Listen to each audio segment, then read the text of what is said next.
Hello my dear friends, आप सभी का हमारे चैनल बीटीयूपी स्टडी पॉइंट में स्वागत है। दोस्त, आज आपका न्यू लेसन स्टार्ट हुआ है फिजिक्स का, work power and energy. Very important lesson है। इसमें से आपका न्यूमेरिकल टाइप के क्वेश्चन एंट्रेंस एग्जाम में बहुत से देखने को मिलेंगे।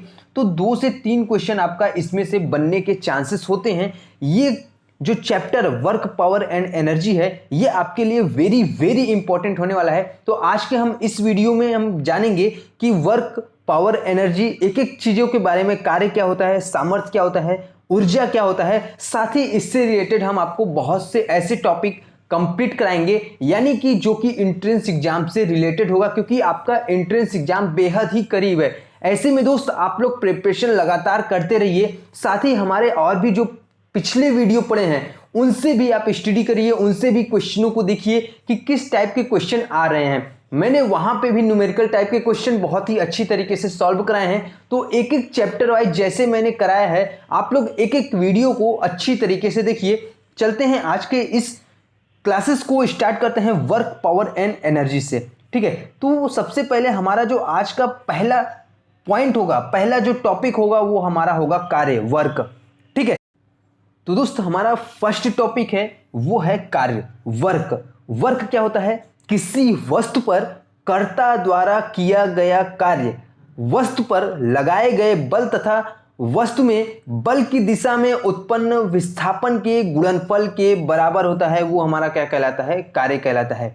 ठीक है, कार्य बराबर क्या होता है? बल इंटू बल की दिशा में विस्थापन। अगर हम कार्य को यहाँ पे W से डिनोट करें तो ये आपका F इंटू एस हो जाएगा। क्या हो जाएगा दोस्त? W equal to F into S हो जाएगा। F क्या है? ये हमने यहाँ पे बल दिया है, और बल की दिशा में जो हमारा विस्थापन हुआ है उसे हमने क्या किया है? यहाँ पे S से डिनोट करते हैं। चलते हैं दोस्त, एक आपको फिगर के माध्यम से यहाँ पे समझाते हैं। एक हमारा कोई भी वस्तु है, ठीक है, ये हमारा कोई भी वस्तु A है, इसको हमने F बल दिया है। ठीक है, तो ये F बल देने के बाद यहाँ क्या हुआ कि ये सीधी आपका बल की दिशा में न चलकर बल्कि उससे थीटा कोण बनाते हुए ये आपका थीटा कोण बनाया, और S दूरी पे यहाँ पे निकल के आ गया ये आपका B तक। ठीक है, ध्यान से समझिएगा। इसने क्या किया? कोई भी वस्तु था, मैं F बल लगाया मैंने वहां पे, लेकिन ये बल की दिशा में न चलकर उससे थीटा एंगल का यहाँ पे कोण बना के वो आपका S दूरी यहाँ पे तय किया। तो W इक्वल टू क्या हो गया? यहाँ पे W इक्वल टू क्या हो गया? F S cos theta. क्या हो जाएगा दोस्त? F S cos theta, F S cos theta. क्या हो जाएगा? W equal to F S cos theta. ये आपका एक वेरी इंपॉर्टेंट है, W equal to F S cos theta. इस पे आपका न्यूमेरिकल बहुत सारे क्वेश्चन बने हुए हैं। इसको हम क्वेश्चन आगे सॉल्व कराएंगे, न्यूमेरिकल टाइप के क्वेश्चन, यानी कल के क्लासेस में आपको यही देखने को मिलेगा, न्यूमेरिकल टाइप का क्वेश्चन। तो W equal to F S cos theta. ध्यान दीजिएगा, अगर यहाँ पे अगर थीटा की वैल्यू 90 हो जाए, तो अगर थीटा की वैल्यू 90 हो जाएगी तो क्या होगा? कॉस 90 का वैल्यू कितना होता है? 0 होता है। अर्थात जो हमारा W होगा वो हमारा क्या हो जाएगा? 0 हो जाएगा। इसका मतलब ये है, अगर आपका लंबवत होगा तो वहां क्या होगा? W जो कार्य होगा वो क्या होगा? 0 होगा। अर्थात बल की लंबवत दिशा में कोई भी कार्य नहीं होता है। ठीक है, बल के लंबवत दिशा में कोई भी कार्य नहीं होता है। ये आपका यहाँ पे W इक्वल टू 0 हो जाएगा अगर आपका कोण 90 डिग्री होगा। आशा करते हैं दोस्त फर्स्ट पॉइंट आपको कंप्लीटली समझ में आ गया है, वर्क आपको बहुत ही अच्छी तरीके से समझ में आ गया है। तो कार्य बराबर आपका क्या होता है? मैंने आपको अभी अभी बताया। कार्य जो हमारा बराबर होता है वो किसके बराबर होता है? वो हमारा होता है बल इनटू बल की दिशा में विस्थापन। क्या होता है दोस्त? बल की दिशा में विस्थापन। ये हमारा क्या होता है? कार्य कहलाता है। अब हम आगे बात करते हैं, थोड़ा सा आगे बढ़ते हैं नेक्स्ट अपने पॉइंट पे। तो हमारा अगला जो पॉइंट था वो था कार्य का मात्रक। ठीक है, मात्रक को भी जान लेते हैं। तो एमकेएस पद्धति में सबसे पहले जानते हैं, उसके बाद हम जानते हैं सीजीएस पद्धति में। तो एमकेएस पद्धति में न्यूटन मीटर होता है। क्या होता है दोस्त? इसे आप लोग नोट करिएगा। जो इसका कार्य का मात्रक होता है एमकेएस पद्धति में, वो होता है हमारा न्यूटन मीटर। क्या होता है दोस्त? Newton metre. ये हमारा एमकेएस पद्धति में होता है, या हम इसे क्या कहते हैं? जूल भी कहते हैं। क्या कहते हैं? जूल। एमकेएस पद्धति में जो हमारा कार्य का मात्रक क्या होता है? वो आपका जूल होता है। बात कर लेते हैं यहाँ पे सीजीएस की। और एक चीज और नोट करिएगा, यहाँ पे जो 1 जूल की वैल्यू होती है, 1 जूल की वैल्यू कितनी होती है, 10⁻7 अर्ग होती है। कितना होती है दोस्त, 10⁻7 अर्ग होती है। ये आपका 1 जूल की वैल्यू है, ये आपका न्यूमेरिकल में आपका काम देगा। ठीक है, तो इससे आप लोग याद रखिएगा, नोट कर लीजिए, ताकि आपको न्यूमेरिकल करते समय कोई भी समस्या, कोई भी प्रॉब्लम यहाँ पे ना आए। ठीक है, अब बात कर लेते हैं हम यहाँ पे सीजीएस पद्धति में। ठीक है, जो आपका सीजीएस पद्धति में इसका मात्रक है कार्य का, वो है डाइन सेमी। क्या है दोस्त, डाइन सेमी, या इसे हम क्या कहते हैं, अर्ग। ठीक है, सीजीएस पद्धति में क्या है, अर्ग है, जबकि एमकेएस पद्धति में क्या है, ये आपका जूल होता है। ठीक है, और एक चीज और ध्यान समझिएगा, एक जैसे भी कोई आपका वृत्ताकार, कोई भी वृत्ताकार गति में जो भी कार्य होगा, तो कार्य कैसा होगा, वो आपका शून्य होगा। ये मान लीजिए आपका कोई भी वृत्ताकार मार्ग है। ठीक है, कोई भी क्या है, वृत्ताकार मार्ग है यहाँ पे, इसमें यहाँ पे ए पॉइंट है। ठीक है, ए पॉइंट से गति करना स्टार्ट किया, यहां से आपका स्टार्ट किया, टोटल आपका यहाँ पे आके रुक गया। कार्य क्या हुआ, कार्य आपका टोटल ही टोटल शून्य हुआ। ठीक है, कार्य क्या हुआ, वो आपका शून्य हुआ। जब भी कोई वस्तु किसी बल के अंतर्गत वृत्ताकार मार्ग पर चलती है, तो बल की दिशा सदैव वृत्त की कहां होती है, केंद्र की ओर होती है। और वृत्त की और जो गति की दिशा होगी वो कहां होगी, वो हमारी वृत्त की स्पर्श रेखा के अनुदिश होगी, जो कि बल पर क्या होता है, लंबवत होता है। अतः कोई भी वहां पे कार्य नहीं होगा, अर्थात जो हमारा कार्य होगा वो क्या होगा, शून्य होगा। कार्य का क्या होगा दोस्त, वो आपका शून्य होगा। ठीक है, ये भी आपको क्लियर हो गया, कार्य का मात्रक आपको क्लियर हो गया। चलते हैं दोस्त हम यहाँ पे थर्ड पॉइंट पे। हमारा थर्ड पॉइंट है सामर्थ्य। ठीक है, पावर। पावर क्या होता है, कोई भी व्यक्ति द्वारा प्रति सेकंड किए गए कार्य को हम सामर्थ्य कहते हैं। ठीक है, प्रति सेकंड किए गए कार्य को हम क्या कहते हैं, सामर्थ्य कहते हैं। अर्थात सामर्थ्य जो होती है वो हमारी कार्य करने की दर को हम क्या कहते हैं, सामर्थ्य कहते हैं। इसे एक शॉर्ट फॉर्म में हम ये भी कह सकते हैं, कार्य करने की दर को हम क्या कहते हैं, सामर्थ्य कहते हैं, पावर कहते हैं। ठीक है, अतः जो हमारा सामर्थ्य बराबर होता है वो क्या होता है, किया गया कार्य बटे समय। अगर हम किया गया कार्य को यहाँ पे P से डिनोट करें, तो आपका W/T हो जाएगा। W क्या है, वो आपका किया गया कार्य है, और T यहाँ पे क्या है, टाइम है, समय है। ठीक है, इसका जो मात्रक होता है पावर का, ध्यान से समझिएगा, इसका जो मात्रक होता है जूल प्रति सेकेंड होता है, जिसे हम वाट भी कहते हैं। क्या कहते हैं दोस्त, वाट कहते हैं। और 1 वाट में 1 जूल प्रति सेकेंड होता है। कितना, 1 वाट बराबर 1 जूल प्रति सेकेंड। इसे आप लोग नोट कर लीजिए, 1 वाट बराबर 1 जूल प्रति सेकेंड। ठीक है, अगला हमारा जो नेक्स्ट है वो है 1 किलोवाट। 1 किलोवाट में कितना वाट होते हैं, तो 1 किलोवाट में ध्यान दीजिएगा, 1 किलोवाट में वो हमारा 10⁻³ वाट होते हैं। कितना दोस्त, 1 किलोवाट में 10⁻³ वाट होते हैं। और हम 1 मेगावाट की बात करें, तो 1 मेगावाट बराबर कितना होता है, 10⁻6 वाट होता है। कितना दोस्त, 10⁻6 वाट होता है, ये आपका 1 मेगावाट बराबर। और हम अश्व सामर्थ्य की बात करते हैं, हॉर्स पावर की बात करते हैं। ठीक है, तो जो हमारा हॉर्स पावर की वैल्यू होती है, कितना होती है, 746 जूल प्रति सेकेंड, या हम इसे क्या कहते हैं, 746 वाट। ठीक है, तो 1 हॉर्स पावर बराबर होता है, यानी अश्व सामर्थ्य बराबर होता है 746 जूल प्रति सेकेंड, यानी 746 वाट।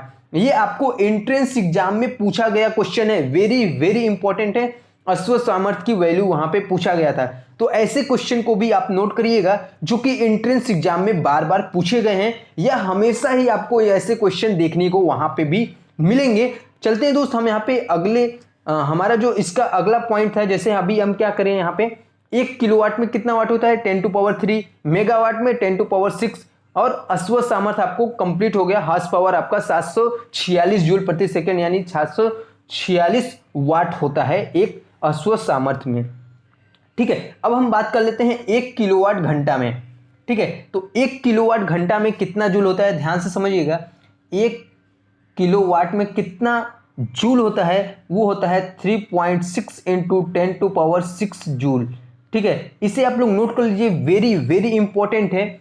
1 किलोवाट घंटा बराबर 3.6 इंटू 10⁶ जूल।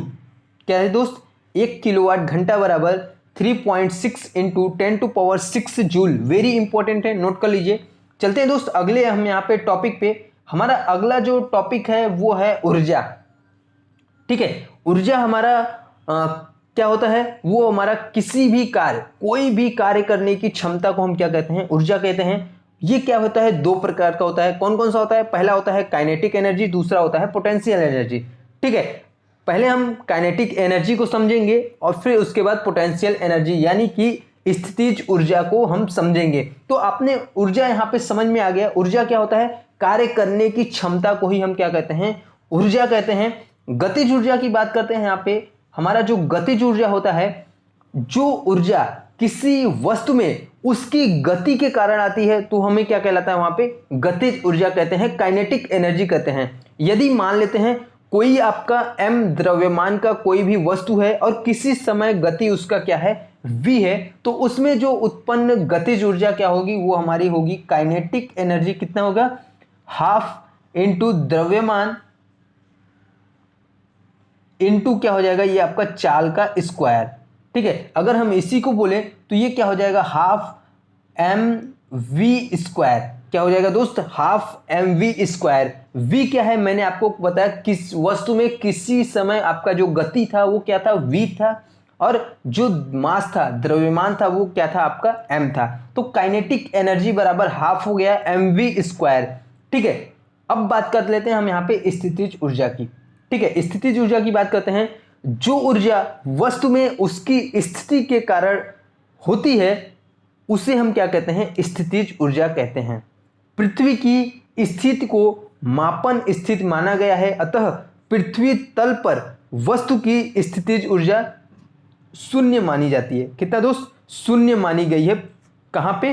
पृथ्वी तल पर वस्तु की स्थितिज ऊर्जा कितनी होती है? वो आपका शून्य माना गया है। यदि m द्रव्यमान का कोई भी वस्तु पृथ्वी तल से h ऊंचाई पर हो तो उसमें स्थितिज ऊर्जा क्या हो जाएगा? वो आपका होगा पोटेंशियल एनर्जी, Pe बराबर mgh। ठीक है, mgh यानी कि mg क्या है? यहाँ पे वस्तु का भार है और h का है वो आपका ऊंचाई है। ठीक है, क्या है? वस्तु का भार इंटू ऊंचाई, Pe बराबर mgh।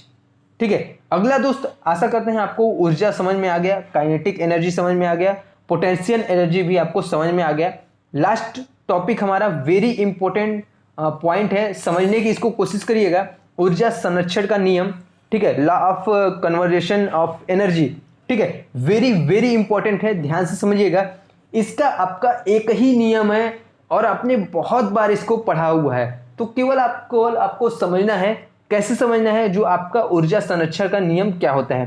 तो ऊर्जा संरक्षण का नियम ये होता है कि ऊर्जा को ना तो आप उत्पन्न कर सकते हैं और ना ही आपको नष्ट कर सकते हैं, बल्कि इसको क्या करते हैं? एक रूप से दूसरे रूप में आप केवल और केवल रूपांतरण कर सकते हैं। और ऊर्जा का परिमाण जो होता है हमेशा ही क्या होता है? स्थिति जो है, यही हमारा क्या है? ऊर्जा संरक्षण का नियम है। इसमें हम एक एग्जाम्पल के माध्यम से यहाँ पे देखते हैं। जब कोई पिंड पृथ्वी की ओर गिरता है तो उसकी गतिज ऊर्जा क्या होती है? बढ़ जाती है, और स्थितिज ऊर्जा क्या होती है? घट जाती है।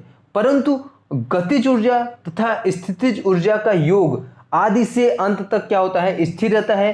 अतः पृथ्वी पर टकराने पर उसकी कुल ऊर्जा, उष्मा, ध्वनि तथा प्रकाश आदि क्या होता है? वो आपका ऊर्जाओं में बदल जाता है। इन विभिन्न ऊर्जाओं का योग क्या होता है? पिंड की यांत्रिक ऊर्जा के बराबर होता है। ठीक है, इन जो आपका टोटल एनर्जी का क्या होता है? वो आपका मैकेनिकल एनर्जी के बराबर होता है। तो आशा करते हैं आपको ऊर्जा संरक्षण का नियम भी आपको बहुत ही अच्छी तरीके से समझ में आ गया। आज के हमने बहुत से टॉपिक को कवर किए हैं, जैसे कि वर्क, कार्य का मात्रक और सामर्थ्य, एनर्जी की बात किया हो, kinetic energy, potential energy, law of conversation of energy. यानी कि हमने टोटल आपको इस वर्क, पावर एंड एनर्जी से जितने भी टॉपिक इंपॉर्टेंट पॉइंट थे मैंने आपको कंप्लीट कराए। नेक्स्ट जो आपका इस फिजिक्स पार्ट सेकेंड का जो हमारा वर्क, पावर, एनर्जी का होगा, वो हमारा होगा न्यूमेरिकल टाइप के क्वेश्चन के। वेरी वेरी इंपॉर्टेंट क्वेश्चन कराएंगे। जो क्वेश्चन एंट्रेंस एग्जाम में आया हुआ है उन्हीं को सेलेक्ट करेंगे और उनको हम कराने की कोशिश करेंगे, ताकि जो आपका 2 क्वेश्चन आ रहा है ना वो आप यहाँ पे क्लियर कर सकें। तो आशा करते हैं आज की वीडियो आपको पसंद आई होगी। वीडियो अच्छा लगा हो दोस्तों वीडियो को लाइक करिएगा, दोस्तों में शेयर करिएगा, ताकि क्लासेस का इंफॉर्मेशन और भी स्टूडेंट के पास पहुंच सके। Thank you.